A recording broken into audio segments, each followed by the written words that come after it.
नमस्कार दोस्तों, स्वागत है आपका आज के इस वीडियो में। तो आज हम सुनने वाले हैं एक अनोखी कहानी जिसे सुनकर आपकी रोंगटे खड़े हो जाएंगे। और अगर हम धैर्य और साहस से काम लें तो हम कुछ भी कर सकते हैं। कहानी शुरू होती है आत्माराम नाम के एक व्यक्ति से जिसकी उम्र 50 साल है। आत्माराम आज दिल्ली से जूनागढ़ अपने परिवार से मिलने जा रहा है। ट्रेन लेट हो जाने के कारण वह रात को 12:30 बजे स्टेशन पर पहुंचता है। स्टेशन पर उतरते ही वह देखता है तो उसके चारों तरफ कोई नहीं होता। छोटा सा स्टेशन जहां से वह निकलता है तो उसे बाहर स्टेशन गार्ड दिखाई देता है। वह गार्ड उसे कहता है, अरे भाई, तुम आधी रात को कहाँ से आ रहे हो? तो आत्माराम कहता है, भाई देरी हो गई मुझे, आज मेरी ट्रेन लेट थी। तो गार्ड उसे कहता है कि चलो, तुम थोड़ी देर यहाँ रुक जाओ और सुबह चले जाना। तभी आत्माराम कहता है कि नहीं भाई, मैं निकल जाता हूँ, सुबह तक इंतज़ार नहीं कर पाऊँगा। मेरा गांव पास में ही है, अभी पैदल चलूँगा तो 2 घंटे तक पहुँच जाऊँगा। तभी गार्ड उसे कहता है कि चलो ठीक है भाई, जैसी तुम्हारी मर्ज़ी। फिर आत्माराम वहाँ से चला जाता है और देखते ही देखते हैं वह गार्ड की नज़रों से दूर हो जाता है। आत्माराम का गांव वहाँ से 4 किलोमीटर दूर था, तो आत्माराम एक जंगल के रास्ते से शॉर्टकट ले लेता है, जिससे उसके गांव की दूरी 2 किलोमीटर कम हो जाती है।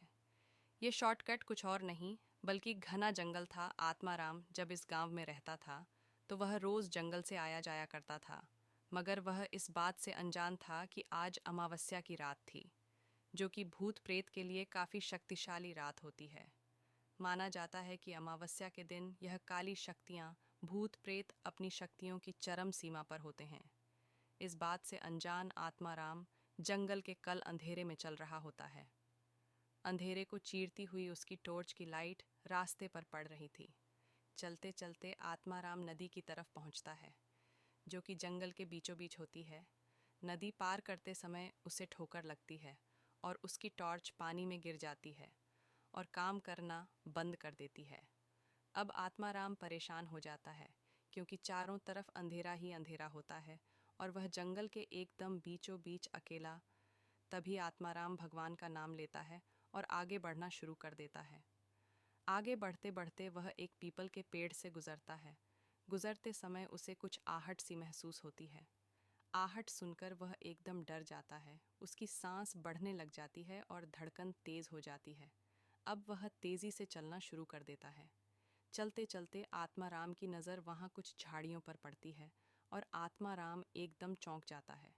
वह देखता है कि अंधेरी रात में उन झाड़ियों में सफ़ेद कपड़े पहनकर कोई खड़ा है। यह देखकर आत्माराम एकदम रुक जाता है। अब वह बिल्कुल भी नहीं हिल रहा था। इस काली रात में महात्मा राम के साथ यह क्या हो रहा था? पहले उसकी टॉर्च बंद हो गई, फिर अब यह सफ़ेद कपड़ों में कौन था? अमावस्या की रात होने के कारण चारों तरफ अंधेरा ही अंधेरा था। तभी आत्माराम के शरीर को छूक रहवा का एक चौंका उसे डरा देता है, और जैसे ही वह हवा उन सफ़ेद कपड़ों पर पड़ती है तो वह उड़ जाते हैं।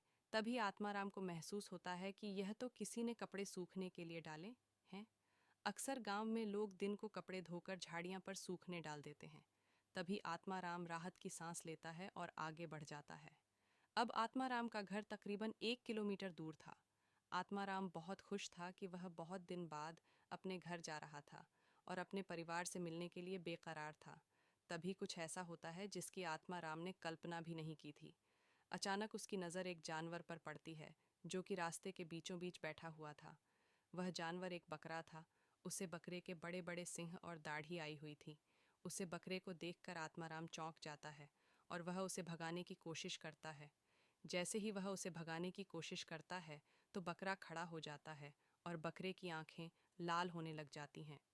यह देखकर आत्माराम एक पत्थर उठाकर बकरे को मार देता है।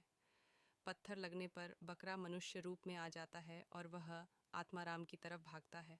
उसे मनुष्य के रूप में देखकर आत्माराम चकित हो जाता है और घबराहट के मारे नीचे गिर जाता है।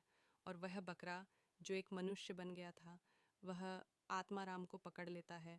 आत्माराम जो अपने होश खो चुका है एकदम से होश में आ जाता है और उसे तमाचा मार देता है और उसकी आंखों में की तरफ देखा है। आत्माराम देखा है कि यह मनुष्य जो कि उसके सामने है खड़ा है, उसकी आंखें लाल और आंखों की पुतलियां नहीं हैं। वह एकदम नंगा और काफ़ी बदसूरत है, जैसे कि कोई भयानक नरभक्षक हो। वह नरभक्षक आत्माराम को उठाकर फेंक देता है और एक मंत्र पढ़कर तलवार ले लेता है और आत्माराम को मारने के लिए भागता है। यह देखकर आत्माराम एकदम डर जाता है और उसे नहीं सूझता कि वह क्या करे। तभी उसकी नज़र एक बरगद के पेड़ पर पड़ती है, जो कि उसके गांव के लोगों के द्वारा पूजा जाने वाला बहुत ही प्राचीन बरगद का पेड़ था। वह एकदम से भागकर वहां बरगद के पेड़ पर चला जाता है और वहां से पानी का मटका उठा लेता है। दोस्तों, यह कोई आम पानी का मटका नहीं था।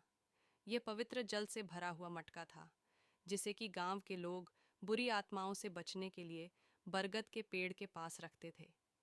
तभी आत्माराम उसे मटके को उसे नरभक्षक के सर पर फोड़ देता है और देखते ही देखते वह नरभक्षक भस्म हो जाता है और चिल्लाने लगता है।